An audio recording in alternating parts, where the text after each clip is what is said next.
वेद व्यास जी ने पहले श्लोक में ही संपूर्ण ग्रंथ का सार लिख दिया। संपूर्ण ग्रंथ ही नहीं, समस्त वेदों उपनिषदों का सार लिख दिया। ये कहना गलत नहीं होगा। सच्चिदानंद रूपाय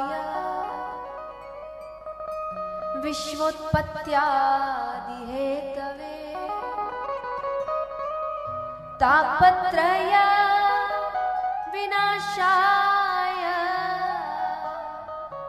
श्री कृष्णाय वयं नमः। श्री कृष्णाय वयं नमः। शास्त्रों में भगवान के 3 स्वरूप बताए गए हैं, सत्य, चित्त और आनंद मिलाकर हुए सच्चिदानंद। इसलिए भगवान को बुलाते हैं सच्चिदानंद। आइए बैठ जाएं, निवेदन है सभी से। सत मतलब पुरुष भी थोड़ा जवाब दे। सत मतलब सत्य। सत्य की परिभाषा क्या है?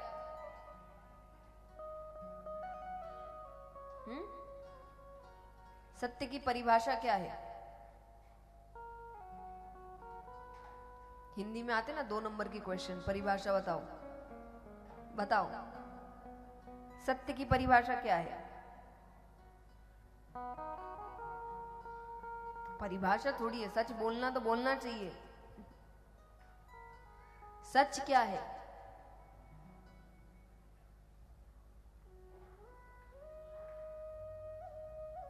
कौन सच है नहीं पूछा, क्या है?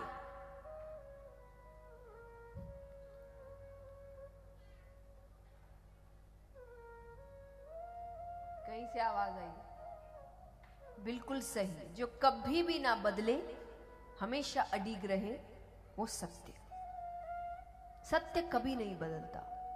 कैसी भी परिस्थिति है, कोई भी समय है, कोई भी व्यक्ति है, सत्य कभी बदलता नहीं है। झूठ आए दिन बदलता रहता है।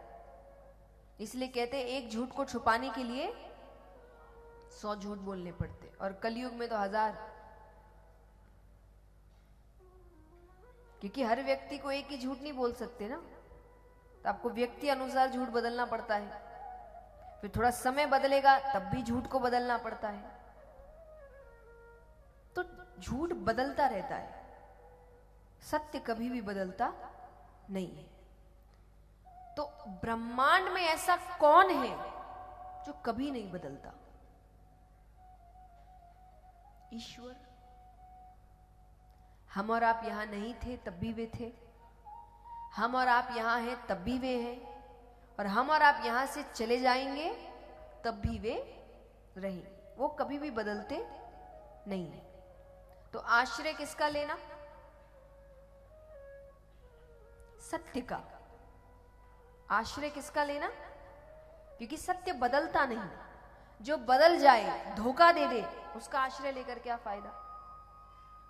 कई बार लोग कहते हैं कि आप सब कहते हैं भगवान सत्य है, संसार सत्य नहीं। तो संसार तो दिखता है, भगवान दिखते भी नहीं।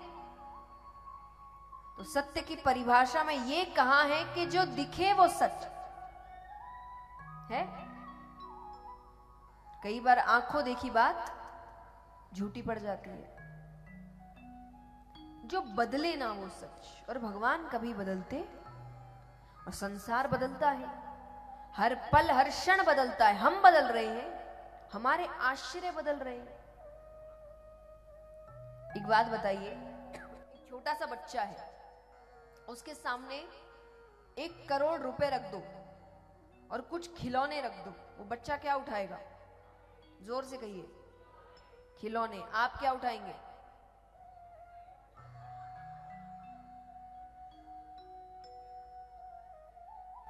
पैसे।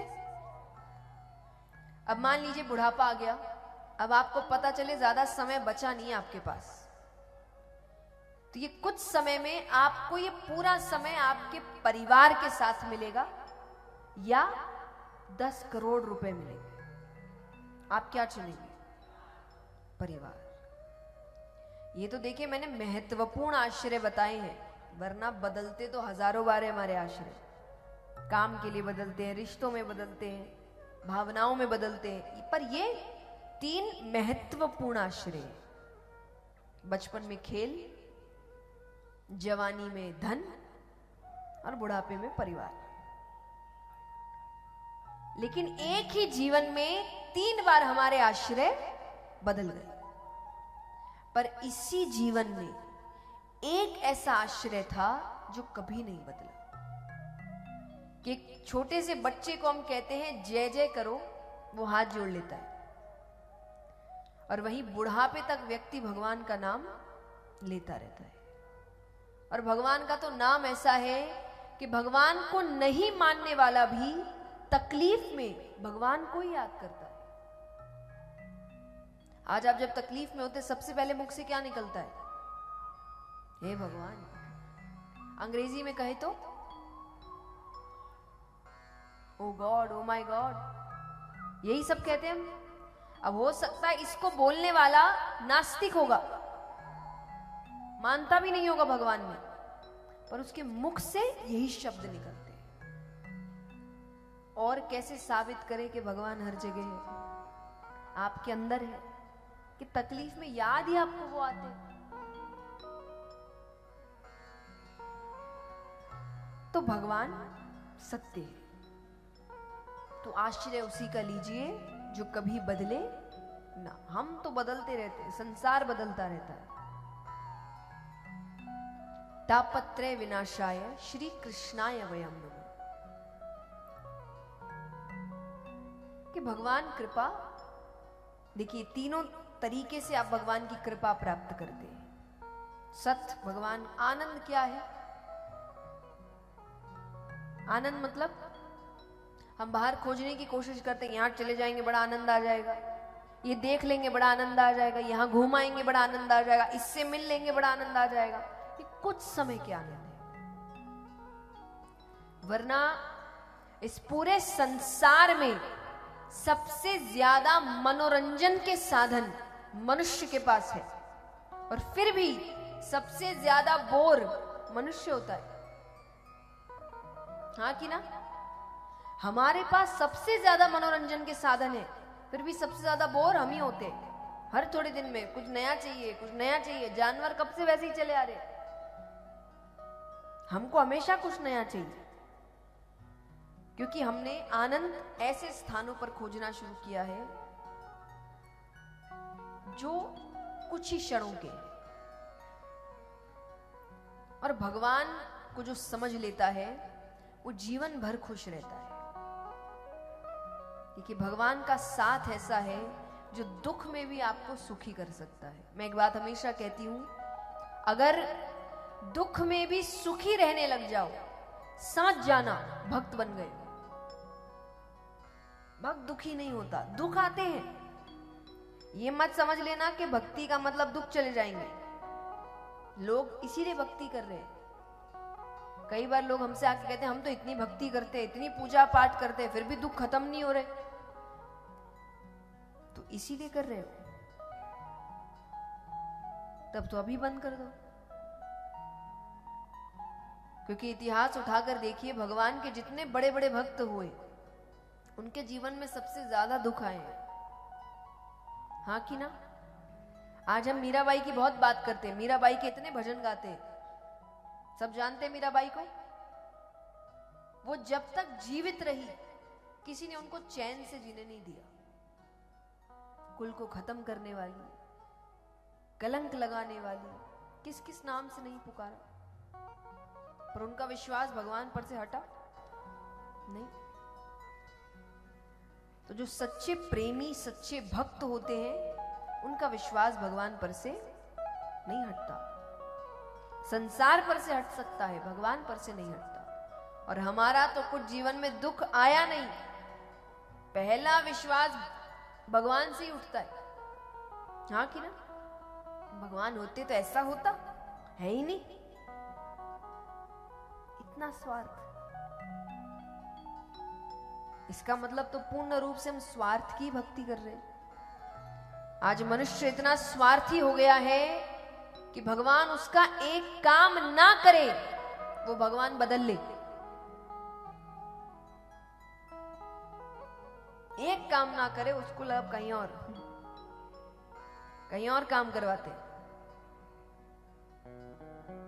तो भक्ति का अर्थ ये नहीं कि दुख खत्म हो जाएंगे, नहीं, आप दुखी नहीं हो, ये जरूर है कि भगवान का साथ आपको जीवन में हारने नहीं देता।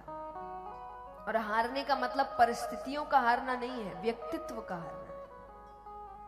एक होता है कि कोई परिस्थिति आई, वो काम नहीं हुआ तो हम कहते हैं वो काम हार गया, हम थोड़ी हार गए। आप हारे क्या बताइए?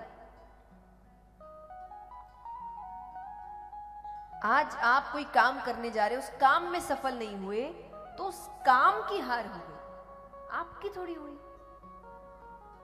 आप तो उस काम से पहले भी ऐसे ही थे और काम के बाद भी। आप कैसे हार गए मुझे बताओ? हम बोलते तो यही ना, हम हार गए, तो तुम कैसे हारे? जो काम कर रहे थे वो काम नहीं हुआ, वो कोशिश हार गई, आप कैसे हार गए? भगवान के साथ रहने वाला कभी हार ही नहीं सकता, कभी नहीं हार सकता। एक बार